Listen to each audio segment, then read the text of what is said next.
MBG dinantikan oleh semua rakyat. Walaupun begitu banyak pakar yang mengejek saya, menyinyir. Mereka katakan MBG pasti gagal. Tapi kita buktikan kepada mereka. Dan kita lihat video klip.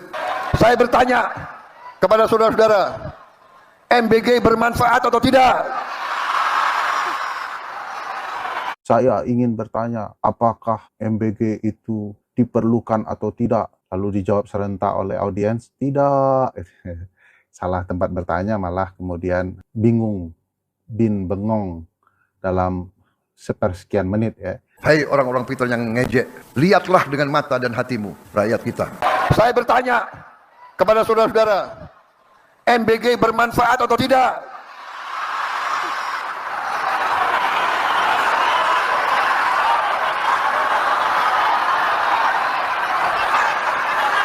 Katanya Pak Prabowo mau mendengar pendapat publik. Berkeinginan menanya kepada publik ya, ini diperlukan atau tidak. Nah kalau publiknya bilang tidak, apakah Presiden mau mengevaluasinya? Padahal beberapa hari yang lalu sebelum May Day, Presiden dengan tegas mengatakan ini akan lanjut apapun yang terjadi, kurang lebih begitu ya. Kita berada di jalan yang benar, di jalan membela keadilan, di jalan memberantas kemiskinan, di jalan menghilangkan kelaparan. Kita berada di jalan yang bersih, yang suci. Kita berada di jalan yang diridhoi oleh Tuhan Maha Kuasa. Kita penuh keyakinan. Kita buktikan.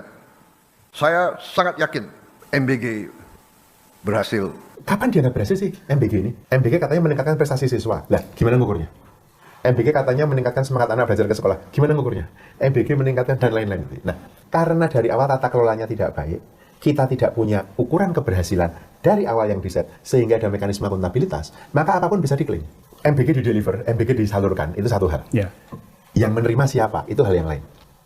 Apakah desain MBG dari awal untuk anak sekolah, untuk ibu hamil, untuk ibu menyusui, itu setia di situ nggak? Saya melihat sekarang, demi untuk mengejar angka, target 82,9 juta itu, lalu semua diberi MBG. Tenaga pendidik, guru diberi MBG. Kemarin diumumkan malah siswa putus sekolah mau diberi MBG. Anak siswa hasil pernikahan siri mau diberi MBG. Loh, itu sebenarnya MBG ini untuk apa sih sebenarnya? Untuk menghilangkan kelaparan dan kemiskinan.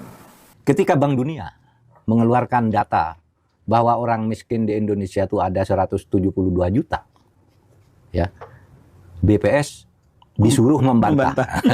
Kalau saya disuruh lah. Coba bantah benar enggak tuh? Lalu BPS, ya mungkin bantahannya benar menurut ukuran BPS kan. Enggak apa, orang miskin di Indonesia itu dengan ukuran pendapatan sehari 19.000, di bawah 9.000 itu jumlahnya hanya 8,7%, artinya 24 juta orang miskin ya. Nah tapi MBG-nya kok iya sekian 80,2 juta kan. Lu miskinnya katanya ini sudah termasuk orang tidak sekolah nih orang miskin. Terus gimana menjelaskan logika itu? Perut yang lapar tidak bisa tunggu. Pemimpin yang bertanggung jawab, pemimpin yang punya hati, pemimpin yang punya kepedulian. Pemimpin-pemimpinnya bohong. Ada loh tertulis tuh. Pemimpin-pemimpin pemerintah Indonesia itu bohong. Saya ketemu 15 orang politisi pimpinan negara, yang 14 orang bohong, yang satu jujur. Kata Pak Prabowo, ada di bukunya nih. Ada. Dan itu situasinya sekarang masih. Saudara. Sehingga saya itu nyebut buku Pak Prabowo terus biar tidak diinteli. Wah itu Pak Mahfud bilang gitu tuh, Pak Prabowo lah sumbernya kan gitu. Nggak percaya, ini bukunya, masih ada bukunya. Ini Pak Prabowo yang bilang. Iya. Negara diselenggarakan secara kleptokratik. Negara maling. Ini kata Pak Prabowo nih. Ada di bukunya halaman 111 atau 114 nanti dilihat tuh. Negara ini negara maling. Kita harus lawan ini, kita harus hancurkan. Hanya dua tugas kita, kata Prabowo yang penting. Satu, tegakkan supremasi hukum kalau negara ini ingin selamat, karena belajar dari sejarah. Tidak ada negara yang bisa bertahan lama kalau hukum tidak ditegakkan. Yang kedua, buru, kejar koruptor sampai ke ujung dunia. Dia tidak menyebut pulau Antartika. Kalau di buku itu sampai ke ujung dunia. Kejar. Jangan dikasih hati. Demokrasi itu adalah satu sistem pemerintahan yang beradab. Tapi kalau orang yang dipimpin teman-teman kita ini tidak beradab, kita tidak perlu sopan kepada mereka, tangkap mereka. Ini Prabowo loh. Saya ulang-ulang ya Prabowo karena banyak intel di sini. saya bawa bukunya tapi di mobil. Bisa saya tunjukkan sebenarnya perhalaman itu. Saudara, pemimpin kita mudah dibeli, nggak tahu malu, itu kata Pak Prabowo. Pokoknya nggak punya urusan apa, cincai aja. Mau bayar berapa? Naikkan aja proyek itu. Nanti kita bagi 2. Oleh sebab itu kata Pak Prabowo, kalau cuma korupsi taruhlah 10%, 5% atau 20% mungkin kita masih tutup mata. Tapi ini sampai 80% korupsinya kata Pak Prabowo. Sehingga ada sebuah jembatan sebelum diresmikan sudah ambruk. Kenapa hanya 20%? Gambarnya gede, tapi belum diresmikan. Gedung juga sama. Itu. Nah, lalu sekarang di kampus-kampus Fakultas Hukum, saudara, meneliti. Kuliah umum di Universitas Pamulang. Saya mengatakan bahwa kemajuan bangsa itu ditentukan oleh kualitas manusia. Kualitas manusia ada 2 hal yang mendasar. 1 kesehatan, 2 pendidikan. Kalau 2 itu dikelola dengan baik, insya Allah kualitas manusia akan baik. Kalau kualitas manusia baik, maka pembangunan akan berjalan dengan baik. Karena orang yang sehat dan tercerdaskan, dia akan bisa beraktivitas dengan jauh lebih baik. Betul tidak teman-teman? Nah, itulah sebabnya kenapa 2 hal ini penting. Nah, pertanyaannya, apakah ini urgen? Urgen sekali di Indonesia, sangat urgen. Banyak dari kita yang tidak bisa berkarya dengan baik karena tidak mendapatkan pendidikan dengan baik. Ini kita adik-adik semua dari kampus. Anda termasuk beruntung adik-adik. Coba diingat-ingat teman SD yang sampai kuliah. 1 kelas saja. Ada berapa yang nggak pernah kuliah? 1 kelas saja. 1 kelas mungkin 40. Kenapa saya katakan itu? Di Indonesia masuk SD 5,4 juta kira-kira masuk SD. Kelas 1. Lulus SMA sudah berkurang menjadi berapa? 3,8 juta. Hilang di jalan. Yang lulus termasuk Anda nih lulus. Anda termasuk yang 3,8. Selisihnya di mana? Di luar sana, nggak pernah masuk, nggak bisa lulus. Seperti piramid kita ini. Partisipasi sekolah SD 99%, SMP 81%, SMA 64%. Jadi 36% dari anak-anak SD kelas 1 itu tidak pernah lulus SMA. Bagaimana kita Lalu kita selalu bicaranya tentang kualitas sekolah ditingkatkan, kurikulum ditingkatkan. Lah yang tidak dapat sekolah itu bagaimana? Kita nggak obrolin. Betul tidak? Setiap kali kita bicara pendidikan selalu membicarakan yang berada dalam sekolah. Lah yang di luar ada yang mikirin. Itu yang membuat sektor informal kita selalu besar. Karena mereka mau daftar pekerjaan, daftar ke Universitas Bung Hatta aja. Pasti ijazahnya minimal SMA untuk jadi pegawai. Betul tidak? Lah ijazah SMA aja nggak punya. Urgen ini. Ini kalau nggak diselesaikan, kita ketinggalan terus. Coba hitung 1,6 sampai 1,8 per angkatan yang tidak lulus SMA. Kalikan 10 tahun, 16 juta sampai 18 juta anak per angkatan. Selama problem ini dibiarkan, itu tambah terus. Ke depan kita selalu isinya informal sektor. Kenapa? Karena mereka nggak pernah bisa lulus SMA. Karena itu yang harus dikerjakan. Ini baru kualitas pendidikan, belum kesehatan.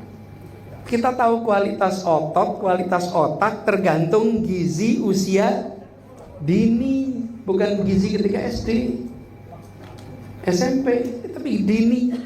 Dari mulai kapan? Dalam kandungan sampai 6 tahun pertama itu paling menentukan. Nah di situ letak investasi kesehatan kita, sehingga otaknya baik, ototnya baik, paling nggak fisiknya itu disiapin. Gizi ibu hamil gizi. Kemarin waktu kampanye kita kampanye itu, kampanye adalah kesehatan dari ibu hamil sampai usia dini. karena itu menyiapkan masa depan. Tapi hasilnya nggak bisa ditunjukkan di pemilu besok. Nggak kayak jembatan jadi foto. Ibu hamil hari ini, baru 20 tahun lagi kita ditunjukkan hasilnya. Betul tidak? Itu sebabnya banyak dalam politik nggak mau investasi kesehatan dan pendidikan. Kenapa? Karena tidak bisa ditunjukkan hasilnya untuk pemilu besok. Dan ibu-ibu yang terima gizi itu belum tentu mau kampanye buat Anda nantinya kalau Anda memberikan itu. Betul tidak? Iya, padahal kesehatan itu yang menentukan masa depan. Karena itulah kenapa diperlukan pemimpin seperti Bung Hatta. Karena dia menggunakan nalar, dia memberikan gagasan, dia membuat kebijakan. Bukan semata-mata untuk dapat keuntungan politik, tapi untuk siapa dapat apa untuk masa depan. Halo teman-teman, jumpa bersama saya di Politik Dangi. Ya, ini luar biasa sekali teman-teman. Bagaimana Anies Baswedan, ya, Gubernur Jakarta, ya, tahun 2017-2022 ini teman-teman, itu sangat luar biasa, ya. Bagaimana gebrakan-gebrakan hebat Anies waktu di Jakarta, ya, seperti membangun JIS, kemudian bagaimana ia membuat program-program rumah susun untuk masyarakat, ya. Yang paling fenomenal pada saat itu ketika ada sumur resapan, teman-teman, yang membawa namanya semakin mentereng, ya. Anies Baswedan adalah tokoh yang sangat luar biasa, ya. Bagaimana beliau kemudian menjadi Capres 2024, gak kaleng-kaleng, teman-teman. Sekali maju dapat 25%, ya, sekitar 40 jutaan suara. Yang itu adalah sebagai modal, ya, bagi Anies sebenarnya. Kalau kita melihat bagaimana gebrakan-gebrakan Anies Baswedan sebagai tokoh oposisi, tentu ini nggak bisa dianggap enteng, teman. Karena bagaimanapun pendukung Anies ini nggak kaleng-kaleng, ya. Yang disebut anak abah ini banyak sekali, teman. Kalau kita melihat juga bagaimana Anies Baswedan, ya, kerap kali menjadi, ya, batu sandungan, ya, bagi penguasa. Kenapa? Karena Anies itu berada di pihak oposisi, ya. Dan Anies kalau mengkritik pemerintah, teman-teman, itu sangat keras, ya, bahkan sampai didengar.